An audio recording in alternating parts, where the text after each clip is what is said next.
ಅಲ್ಲ 1.8 ರಾಜ್ಯ ಕೊಡೋದು, ಇನ್ನು ಉಳಿದಿರ್ತಕ್ಕಂಥದ್ದನ್ನು ಫಲಾನುಭವಿ ಹಾಕ್ಯಣದು ಅಂತ ಹೇಳಿದರು. ಸ್ವಾಮಿ, ನಂದೇ ಕ್ಷೇತ್ರದ ಉದಾಹರಣೆ ಹೇಳ್ತೀನಿ. 8-10 ವರ್ಷ ಆಯಿತು, 1200 ಮನೆ ಕಟ್ಟಿ ಅನಾಥವಾಗಿ ಬಿದ್ದಿದ್ದಾವೆ. ರೂಫ್ ಲೆವೆಲ್ಗೆ ಹಾಕಿದ್ದಾರೆ. UGD ಕಲೆಕ್ಷನ್ ಇಲ್ಲ, ಇದಿಲ್ಲ. ಇದು ಸ್ಪಾನ್ಸರ್ ಸ್ಕೀಮ್ಸ್. ಇವತ್ತು ಆ ಮನೆಗಳಿಗೆ ಯಾರು ದಿಕ್ಕು? ಈಗ ಫಲಾನುಭವಿ ಲೋನ್ ತಗೊಳಕ್ಕೆ ಹೋದ್ರೆ ಸಿಬಿಲ್ ಸ್ಕೋರ್ ತಗೊಂಬಲ್ಲಿ ಅಂತಾರೆ.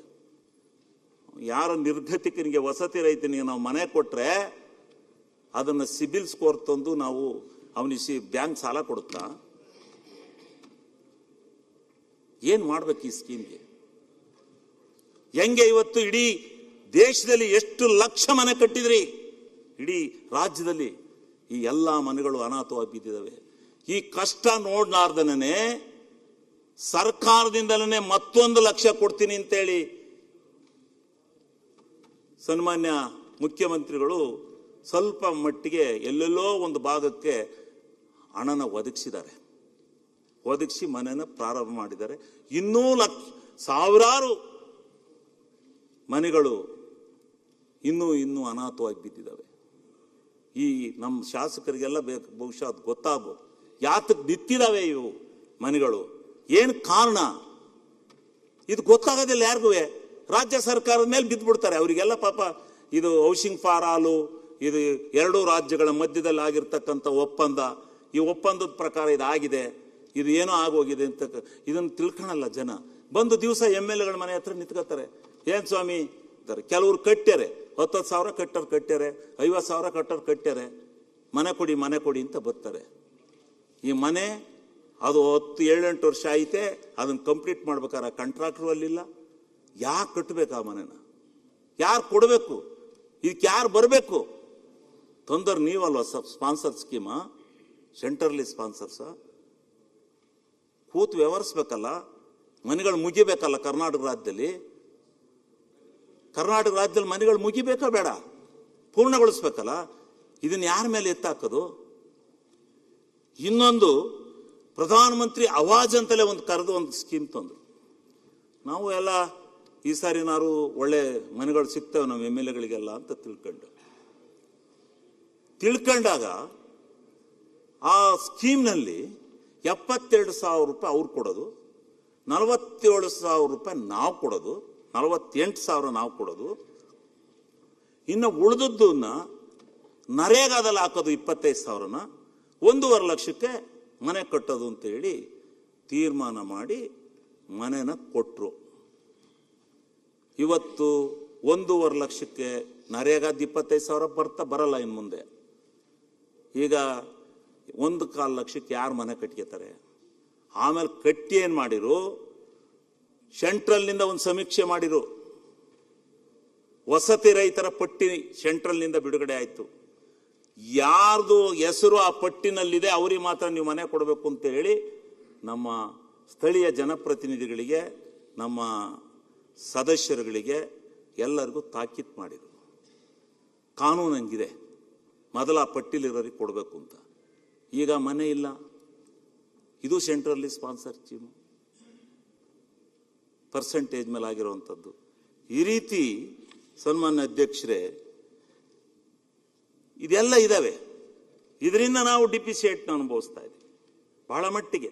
ಈಗ ಎಷ್ಟು ಸಾವಿರ ಹುಬ್ಳಿಲಿ ಮೊನ್ನೆ ಓಪನ್ ಆದ್ವಲ್ಲ, 8,000 ಕೋಟಿ ಅಡಿಷನಲ್ ಕೊಟ್ಟಿದ್ದಾರೆ ಗೊತ್ತರ? ಅಲ್ಲಿ ಹುಬ್ಳಿನಲ್ಲಿ ಮನೆಗಳನ್ನ ಅನಾಥವಾಗಿ ಬಿಡ್ತಾ ಇದ್ವು. ಅದರಿಂದ ನಾವು ಹೆಚ್ಚಿನ ಹಣನ ಹೊರನ ಹೊರಬೇಕಾಗಿದೆ. ಮತ್ತೆ ನಮ್ಮ ರಾಜ್ಯ ಸರ್ಕಾರದಿಂದ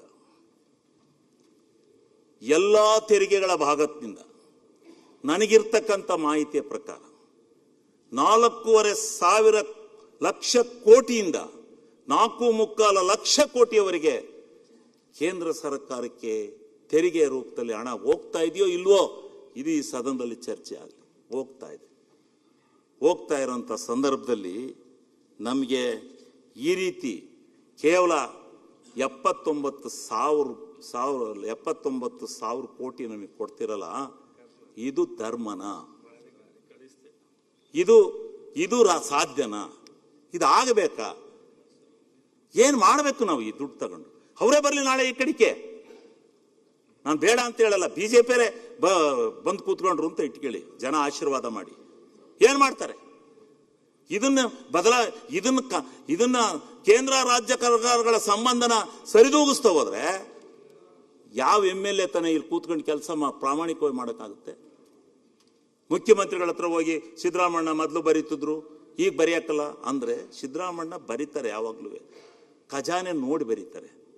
ಖಜಾನೆನ ಹೆಂಗೆ ಇಂಥ ಇದರಿಂದ ಖಜಾನೆಗಳು ಅಂತ ಇದಾಗ್ತಾ ಇಲ್ಲ.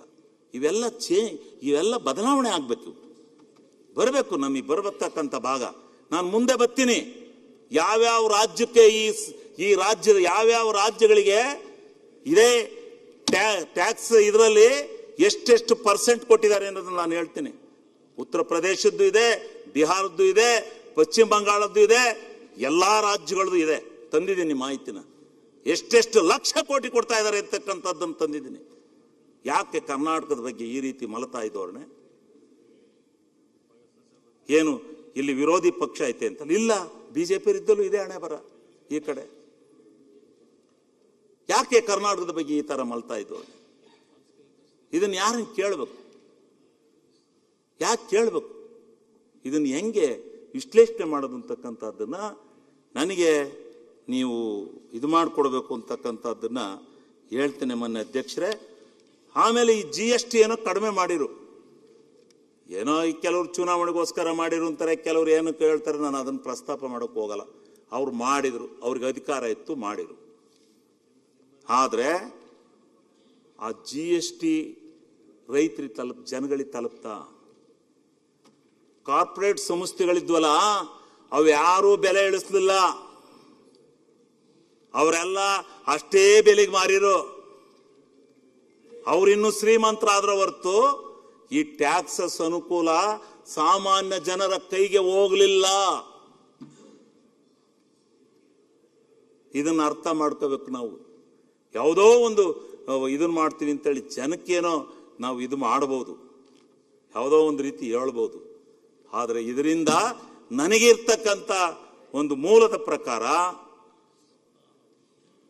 ಗ್ಯಾರಂಟಿಯಾಗಿ ಯಾವುದೇ ಕಾರಣದಿಂದ ಅದು ವ್ಯವಸ್ಥೆ ಆಗಲಿಲ್ಲ ಸನ್ಮಾನ್ಯ ಅಧ್ಯಕ್ಷರೇ. ಅದು ಕಾರ್ಪೊರೇಟ್ ಸಂಸ್ಥೆಗಳು ಆದಾಯ ಮಾಡಿಕೊಂಡು ಹೊರತು ಅವ್ರು ಯಾರು ಬೆಲೆನ ಇಳಿಸ್ಲಿಲ್ಲ. ಅವ್ರು ಬೆಲೆ ಇಳಿಸಿದಾಗ ಮಾತ್ರ ರೈತರಿಗೆ ಇದು ಸಿಗ್ತಾ ಇತ್ತು. ಬೆಲೆನೇ ಇಳಿಸ್ತಾ ಇದ್ದಾಗ ಹೆಂಗಾಗುತ್ತೆ?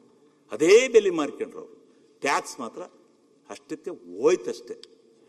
ಇದರಿಂದ ಏನಾಗುತ್ತೆ? ರೈತರಿಗೆ, ಜನಸಾಮಾನ್ಯರಿಗೆ ಏನು ಸಿಗುತ್ತೆ?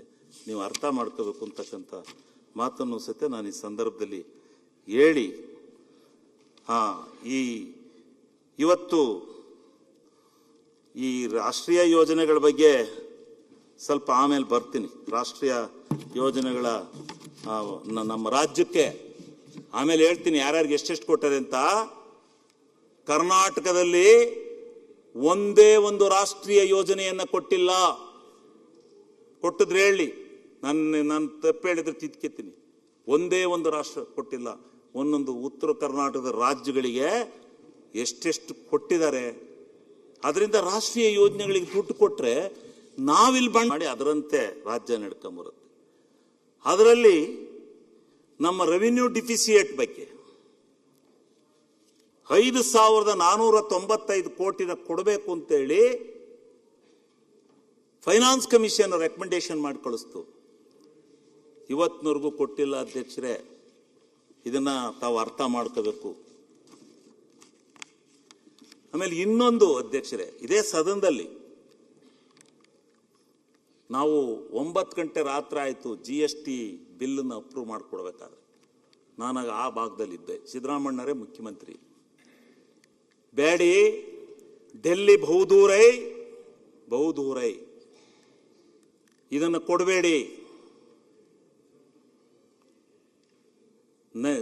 50% ಮಾಡ್ಕೋಬೇಡಿ, ನಮ್ಮ ವ್ಯಾಟ್ ಏನಿದೆ ಅದೇ ಇರಲಿ, ನಮ್ಮ ರಾಜ್ಯ, ನಮ್ಮ ನೇಷನ್, ನಮ್ಮ ರಾಜ್ಯ, ನಮ್ಮ ತೆರಿಗೆ ಅಂತ ಮಾಡ್ಕೊಳ್ಳೋಣ. ಬೇಡ, ಸಂಕಷ್ಟ ಬಂದಾಗ ಜನಗಳ ಬಳಿ ಹೋಗೋಣ, ಕೇಳೋಣ. ನಮ್ಮ ಬಹಳ ಯೋಜನೆಗಳಿದಾವೆ. ಕೃಷ್ಣಾ ಮೇಲ್ದಂಡೆ ಇದೆ, ಇಂಥ ಮಹಾನ್ ಯೋಜನೆಗಳ, ಕಳಸಾ ಬಂಡೂರಿ ಇದೆ, ಇಂಥ ಯೋಜನೆಗಳೆಲ್ಲ ಇದ್ದಾವೆ. ಅದಕ್ಕೆ ನಾವು ದುಡ್ಡನ್ನು ಬೇಕಾದ್ರೆ ಭಿಕ್ಷೆ ಎತ್ತನ ಕೊಡೋದು ಬೇಡ ಅಂತಕ್ಕಂಥ ಮಾತನ್ನು ನಾನು ಹೇಳಿದಾಗ ನಾನು ಕೇಳಿದೆ, ಒಂದು ವೇಳೆ ನಮಗೆ ಬರ್ತಕ್ಕಂಥ ವ್ಯಾಟ್ಗೆ ಏನಾರ ಕಡಿಮೆ ಆದರೆ ನೀವು ಆ ಹಣನ ಅವ್ರು ತುಂಬಿಕೊಡೋಕೆ ರೆಡಿ ಇದ್ದಾರಾ ಅಂತಕ್ಕಂಥದ್ದು ಕೇಳಿದಾಗ ಸಿದ್ದರಾಮಣ್ಣವ್ರು ಹೇಳಿದರು, ಇಲ್ಲ, ಆ ಗ್ಯಾಪನ್ನು ತುಂಬಿಕೊಡೋಕ್ಕೆ ಕೇಂದ್ರ ಸರ್ಕಾರ ಒಪ್ಕೊಂಡಿದೆ ಅಂತಕ್ಕಂಥ ಮಾತನ್ನು ಹೇಳಿದರು. ಭಾಳ ಖುಷಿಯಾದ ನಾವು. ನಮಗೇನು ನಮ್ಮ ರಾಜ್ಯದ ಟ್ಯಾಕ್ಸ್ ನಮ್ಗೆ ಉಳಿಲಿ ಅಂತ ಹೇಳಿ ನಾವು ಬಹಳವಾಗಿ ಒಪ್ಕೊಂಡು ಅದನ್ನು ಪಾಸ್ ಮಾಡಿದ್ವು. ಪುಣ್ಯಾತುಮರು 22ರವರೆಗೂ ಕೊಟ್ಟರು ಗ್ಯಾಪ. ಅದು ನಮಗೆ ಗೊತ್ತಿಲ್ಲ 22ರವರೆಗೆ ಅಂತ ಅವತ್ತು ಹೇಳಲಿಲ್ಲ. 22 ಆದಮೇಲೆ ಈಗ ನಮಗೆ GST ಗ್ಯಾಪ್ ಇಲ್ಲ, ಬರ್ತಾ ಇಲ್ಲ GST ಗ್ಯಾಪು. GST ಗ್ಯಾಪನ್ನು ಕೊಡದೆ ಹೋದರೆ ನಮ್ಮ ರಾಜ್ಯಕ್ಕೆ ಆಗ್ತಕ್ಕಂಥ ಅನ್ಯಾಯ ಏನು ಅಂತಕ್ಕಂಥದ್ದನ್ನು, ಇದರಿಂದ ನಮಗೆ 20,000 ಕೋಟಿ ಕಡಿಮೆ ಆಗುತ್ತೆ. 20,000 ಕೋಟಿ ನಮ್ಮ ಕರ್ನಾಟಕ ರಾಜ್ಯಕ್ಕೆ ಕಡಿಮೆ ಆಗುತ್ತೆ. ಮತ್ತು ನೀವು, ನಾನು ಆವತ್ತೇ ಹೇಳಿದೆ, ಡೆಲ್ಲಿ ಬಹುದೂರೈ ಬ್ಯಾಡಿ ಅಂತೇಳಿ ಹೇಳಿದೆ ನಾನು GST. ಆದರೆ ಇಡೀ ರಾಜ್ಯದಲ್ಲಿ 1 ನೇಷನ್ 1 ಟ್ಯಾಕ್ಸ್ ಬರಲೇಬೇಕು ಅಂತಕ್ಕಂಥ ಕೂಗೇನಿತ್ತು, ಅದಕ್ಕೆ ನಾವು ಏನು ಮಾಡೋದು, ಕೆಲವು ಷರತ್ತುಗಳನ್ನು ಹಾಕಬೇಕು ಅಂತ ಅಂದಾಗ ಈ ಗ್ಯಾಪ್ ಬಗ್ಗೆ ಒಂದು ಚರ್ಚೆ ಆಗಿ ಅದನ್ನು ಕೊಡ್ತೀವಿ ಅಂತ ಹೇಳಿದ್ರು. 22ರವರೆಗೂ ಕೊಟ್ಟರು, ಕೈ ಕೊಟ್ಟರು. ಈಗ ಕೊಡ್ತಾ ಇಲ್ಲ ಪಾಪ. ಯಾಕೆ ಅಂತೇಳಿ ನಾನು ಅಲ್ಲಿ ಪಾರ್ಲಿಮೆಂಟಲ್ಲೂ ಕೇಳಬೇಕಷ್ಟೇ. ಈಗ ಈ ರೀತಿ ಆಗಿರ್ತಕ್ಕಂಥ ಈ ವ್ಯತ್ಯಾಸದಲ್ಲಿ ನಾವು ಯಾವ ರೀತಿ ರಾಜ್ಯ ಸರ್ಕಾರವನ್ನು ನಡೆಸೋದು, ನಮ್ಮ ಬಜೆಟನ್ನು ಯಾವ ರೀತಿ ನಡೆಸೋದು, ನೀವೇ ಹೇಳಿ. ನೀವು ಹೇಳಿದರೆ ನಾನು ಕೇಳ್ತೀನಿ. ಈ ರೀತಿ ವ್ಯತ್ಯಾಸ ಆಗ್ತಾ ಇದೆ.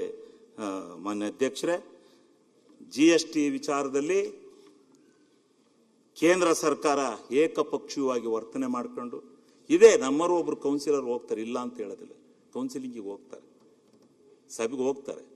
ಅಲ್ಲಿ ಅವ್ರ ಬಹುಮತ ಇದೆ. ಬಹುಮತದ ಎದುರಿಗೆ ನಾವೇನು ಮಾಡೋಕ್ಕೆ ಸಾಧ್ಯ? ನಾವು ಹೇಳಿದ್ದು ಕೇಳ್ಕೊತಾರೆ ಅವರು, ನಾವು ಹೇಳಿದ್ದನ್ನು ಅವರು ಕೇಳೋದಿಲ್ಲ.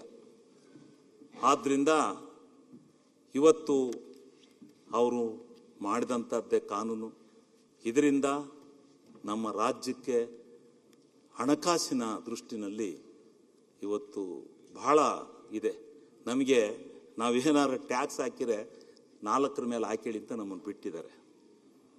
ನಾಲ್ಕೇನಕ್ಕೆ ಒಂದು ಅಬ್ಕಾರಿ, ಒಂದು ರಿಜಿಸ್ಟ್ರೇಷನ್ನು, ಒಂದು RTO, ಇಷ್ಟನ್ನು ಹಾಕಿ ಅಂತ ಬಿಟ್ಟಿದ್ದಾರೆ. ಒಂದು ನಿಮಿಷ ಡಿಸ್ಟರ್ಬ್. ಈಗ ಏನು ಮಾಡೋದು? ಬಿಟ್ಟಿದ್ದಾರೆ. ಎಷ್ಟು ಅಂತ ಹಾಕೋಣಕ್ಕಾಗತ್ತೆ? ಅದಕ್ಕೇನಾರ ಟ್ಯಾಕ್ಸ್ ಹಾಕಿದ್ವಾ? ಮೊನ್ನೆ ಗಲಾಟಿ, ಟ್ಯಾಕ್ಸ್ ಹಾಕಿದ್ದಾರೆ.